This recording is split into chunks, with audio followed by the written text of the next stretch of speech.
This is the Lone Crater YouTube. We hope this video helps. You start here, unlock the Iqoo Z9x and open Settings. Once inside, type Control Center in the search bar or navigate to Notification and Control Center. Turn on the new Control Center option. This switches from the old notification shade to the Control Center layout. Do this now so you can edit tiles. Enabling is required before any layout changes. Make sure the toggle is green. If it isn't, tap it and wait a second for the system to apply the new interface.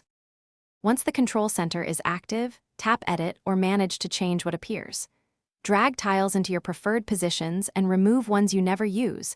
Long press a tile to see extra options or to swap detailed controls.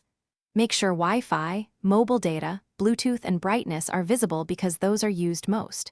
You can also enable media controls and quick screenshots here. After arranging, press Save or back out. The system preserves the layout, so your swipes reflect the new organization. Now test. Swipe down from the top right corner to reveal the Control Center and confirm tiles behave as expected. If you still see the notification shade, go back to Settings and toggle the Control Center off and on, or reboot the phone. If problems persist, clear the system UI cache and recovery or check for a system update. Sometimes Origin OS/FunTouch patches change behavior.